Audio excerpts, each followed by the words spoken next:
नमस्कार सभी पेंशन धारकों का स्वागत करते हैं एक बार फिर से हमारे इस YouTube चैनल पर। दोस्तों, इस वक्त की पेंशन धारकों के लिए बेहद इंपॉर्टेंट और महत्वपूर्ण खबरें निकलकर सामने आ रही हैं। पहली बड़ी खबर की बात करें तो दोस्तों, पेंशनर्स ने पीएम मोदी से की है सीधी बात। ईपीएस 95 हायर पेंशन पर कर्मचारी भविष्य निधि संगठन का खुलासा, इसको लेकर दोस्तों बड़ा अपडेट आया है। तो पीएम मोदी से पेंशन योजना को लेकर क्या बात की गई है पेंशनर्स के द्वारा, इसके बारे में दोस्तों आज की इस वीडियो के अंदर बात करेंगे। वहीं कर्मचारियों और पेंशनर्स की मांगे हुई पूरी। इस डेट से 54% डीए और डीआर मिलेगा। 2-2 साल की एरियर को मंजूरी मिलेगी। न्यूनतम वेतन में 8,000 रुपए की बढ़ोतरी की जाएगी। तो महंगाई भत्ते के साथ एरियर के आदेश को लेकर आप सभी के लिए क्या बड़ी खबर निकल कर आई, इसके बारे में भी दोस्तों आज की इस वीडियो के अंदर संपूर्ण रूप से आप सभी को जानकारी दी जाएगी। साथ ही दोस्तों बात करेंगे पेंशन भोगियों की पेंशन में संशोधन। जी हां दोस्तों, बिग ब्रेकिंग न्यूज निकलकर सामने आ चुकी है। सुप्रीम कोर्ट के आदेश के बाद पेंशन 30% से बढ़कर 50% आप सभी की हो रही है। न्यूनतम पेंशन में बढ़ोतरी की बात करें तो न्यूनतम पेंशन 15,000 रुपए तक आप सभी को देखने को मिलेगी। इसको लेकर दोस्तों बड़ा आदेश, बड़ा अपडेट आप सभी के लिए निकलकर सामने आया है। तो इसकी भी चर्चा दोस्तों आज की इस वीडियो के अंदर करने वाली है। यानी कि दोस्तों पेंशन धारकों से जुड़ी तमाम बड़ी खबरों की चर्चा आज की इस वीडियो के अंदर करेंगे। इसलिए हम सभी से निवेदन करते हैं कि दोस्तों आज की इस वीडियो को आप लास्ट तक देखिएगा और साथ ही हमारे चैनल पर नए हैं तो दोस्तों चैनल को भी सब्सक्राइब करने के साथ साथ वीडियो को लाइक जरूर कर दीजिएगा। तो चलिए बिना किसी देरी के आज की इस वीडियो के अंदर पेंशनधारकों से जुड़ी तमाम बड़ी खबरों की जानकारी सही सटीक और तथ्यों पर आधारित आप सभी को दे देते हैं। जिसमें पहली बड़ी खबर की बात करें तो पेंशनर्स ने पीएम मोदी से की है सीधी बात। ईपीएस 95 हायर पेंशन पर कर्मचारी भविष्य निधि संगठन का बड़ा खुलासा नजर आ रहा है। तो चलिए क्या खुलासा है इसके बारे में विस्तार से चर्चा कर लेते हैं। कर्मचारी पेंशन योजना 1995 हायर पेंशन का मामला एक बार फिर नरेंद्र मोदी के दरबार में पहुंच गया है। सेल बीएसपी पेंशनर्स एसोसिएशन ने कर्मचारी भविष्य निधि संगठन के रवैये के खिलाफ पीएमओ को पत्र लिख दिया है। Steel authority of India limited Bhilai steel plant के पूर्व कर्मचारियों और अधिकारियों को कर्मचारी भविष्य निधि संगठन के द्वारा उच्च पेंशन देने से इनकार करने के मामले में व्यक्तिगत हस्तक्षेप करने की मांग की है। तो चलिए जानते हैं इसके बारे में विस्तार से पूरी अपडेट को। दोस्तों, सेल भिलाई स्टील प्लांट के पूर्व कर्मचारियों की पेंशन योजना के अनुसार यहां पर 6,500 या 15,000 रुपए से अधिकतम मजदूरी के आधार पर रायपुर स्थित ईपीओ क्षेत्रीय भविष्य निधि कार्यालय से लगभग 2500 से 4500 रुपए मासिक पेंशन मिलती है। सर्वोच्च न्यायालय के नवंबर 2022 में 2500 रुपए की अधिकतम मजदूरी के अधिक वास्तविक मजदूरी पर उच्च पेंशन का निर्देश दिया। वास्तविक वेतन के अधिकतम वेतन 6,500 और 15,000 रुपए से अधिक है। न्यायालय ने स्पष्ट शब्दों में निर्देश दिया कि उच्च पेंशन का लाभ छूट प्राप्त ट्रस्टों के पेंशन भोगियों को भी मिलेगा।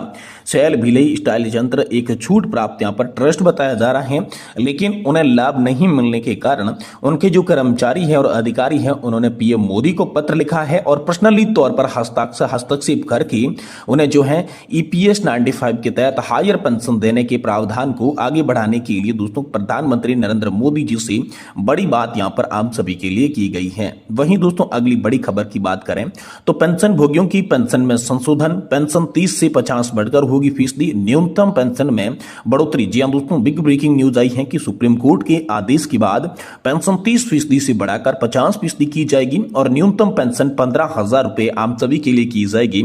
इसको लेकर दोस्तों बड़ी अपडेट आई है। तो चलिए अपडेट को विस्तार से जानती हैं।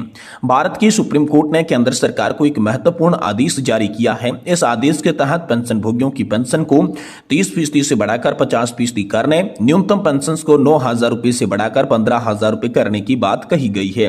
यह आदेश उन पेंशन भोगियों के लिए राहत का कारण बन सकता है जिनकी पेंशन बहुत कम थी, जिनके परिवारों के लिए जीवन यापन करना मुश्किल हो रहा था। तो कर्मचारी के रिटायरमेंट पर पेंशन का निर्धारण किस प्रकार किया जाता है, इसके बारे में दोस्तों आपको बता दूं कि कर्मचारी को रिटायरमेंट के समय उनके अंतिम वेतन का 50% पेंशन के रूप में दिया जाता है। ये पेंशन 9,000 रुपए से कम नहीं हो सकती। वहीं यदि कर्मचारी की सेवा के दौरान मृत्यु हो जाती है तो उसके परिवार को 10 साल तक 50% पेंशन दी जाती है। इसी के साथ पेंशन 30% उसके बाद कर दी जाती है। इस पेंशन का न्यूनतम मानक 9,000 रुपए दोस्तों आप सभी के लिए होता है।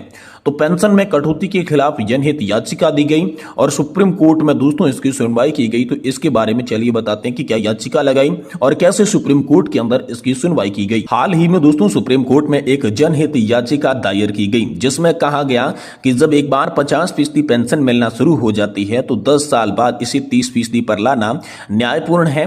पेंशन भोगियों का यह कहना था कि 50% पेंशन पर जीवन यापन करने की आदत बना चुके होते हैं तो 10 साल बाद पेंशन कम पाएंगे तो उनके लिए कठिन हो जाएगा। तो दोस्तों सुप्रीम कोर्ट में इसको लेकर सुनवाई की गई। सुप्रीम कोर्ट ने यह मामला CJI DY चंद्रचूड़ की अध्यक्षता में सुना गया।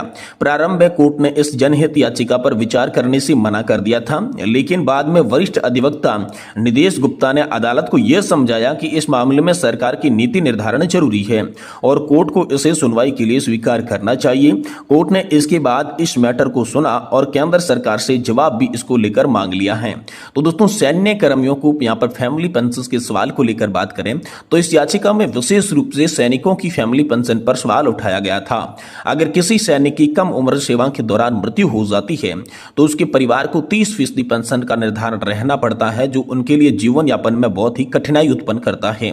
याचिका में यह भी कहा गया कि सैनिक की फैमिली पेंशन 50% की जाए ताकि उनकी विधवा और आश्रित बच्चों का भरण पोषण में कोई भी समस्या नहीं हो।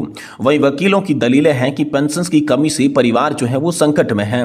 जी हां दोस्तों, वकील ने यह भी दलील दी कि सैनिकों की मृत्यु के बाद उनकी विधवा और आश्रित बच्चों को मिलने वाली पेंशन इतनी कम है जिससे उनके जीवन यापन में कठिनाई होती है। ये पेंशन संविधान के अनुच्छेद 14 और 21 का उल्लंघन करती है जो मृतक सैनिक के परिवार के अधिकारों की रक्षा करती हैं। तो न्यूनतम फैमिली पेंशन को बढ़ाकर 15,000 रुपए करने का सुझाव मिला। जी हां दोस्तों, कोर्ट ने केंद्र सरकार से यह सवाल भी किया कि क्यों न फैमिली पेंशन को जीवन भर के लिए 50% किया जाए और न्यूनतम फैमिली पेंशन को 9,000 रुपए से बढ़ाकर 15,000 रुपए किया जाए। वकील ने यह तर्क दिया कि यदि एक सैनिक का अंतिम वेतन 50,000 रुपए है तो उनकी सेवा के दौरान मृत्यु हो जाते हैं तो उसकी विधवा के लिए फैमिली पेंशन 25,000 प्लस डीए के साथ 10 साल तक नहीं हो, आगे भी इसे मिलनी चाहिए। तो केंद्र सरकार को जवाब देने के निर्देश दिए गए हैं। जी हां दोस्तों, सुप्रीम कोर्ट ने केंद्र सरकार को इस मामले पर जवाब देने के लिए कहा। सरकार ने यह पूछा कि पेंशन भोगियों को उनकी जीवन भर 50% के हिसाब से क्यों न दी जाए, न्यूनतम पेंशन को 15,000 रुपए क्यों न किया जाए। यह फैसला देश भर के लाखों पेंशनधारियों और सैनिकों की विधवाओं के लिए राहतकारी साबित हो सकता है। तो कुल मिलाकर इसकी निष्कर्ष की बात करें तो पेंशन भोगियों को राहत की उम्मीद इससे नजर आई है। इस फैसले के बाद पेंशनधारियों और उनके परिवारों के जीवन यापन में बेहतर सहायता मिलने की संभावना है। यह सुप्रीम कोर्ट का यह आदेश केंद्र सरकार से पेंशन नीति में बदलाव करने का निर्देश देता है जिससे पेंशनधारी और उनके परिवार को आर्थिक सुरक्षा मिलेगी। यानी कि इस फैसले के बाद जो भी पारिवारिक पेंशन धारक है, फैमिली पेंशन है, उनकी दोस्तों यहां पर पेंशन के अंदर बढ़ोतरी की जाएगी। तो ये दोस्तों हम सभी के लिए बड़ा आदेश निकल कर सामने आ चुका है। तो सुप्रीम कोर्ट ने सरकार को पेंशन बढ़ाने के निर्देश दे दिए हैं। वहीं दोस्तों बात करें तो कर्मचारियों और पेंशनर्स की मांगे हुई पूरी। इस डेट से 54% डीए डीआर मिलेगा। जी दोस्तों, आप सभी के डीए बढ़ोतरी को लेकर बड़ी अपडेट है। केंद्र सरकार ने आप सभी के डीए बढ़ोतरी को लेकर आदेश जारी कर दिया है जिसमें कुछ स्थानों पर दोस्तों 3% डीए बढ़ाया गया है, लेकिन राज्य स्तर पर भी 4% कहीं पर डीए हम सभी के लिए बढ़ चुका है और इसी महीने दोस्तों आप सभी को देखने को मिलेगा। यानी कि दोस्तों आने वाले महीने की पेंशन के साथ डीए और डीआर हम सभी को बढ़कर देखने को मिलेगा।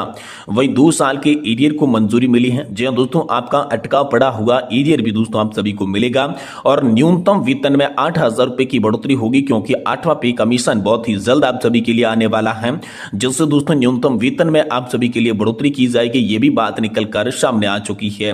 वहीं दोस्तों महंगाई भत्ते के साथ एरियर के आदेश को लेकर भी आप सभी के लिए बड़ी खबर आई है कि आपको महंगाई भत्ता जो बढ़ाया जा रहा है उसके साथ बकाया पड़ा एरियर भी आप सभी के खाते में ट्रांसफर किया जाएगा। ये बड़ी खबर दोस्तों आप सभी पेंशनधारकों के लिए हाल फिलहाल में निकल कर सामने आ चुकी है।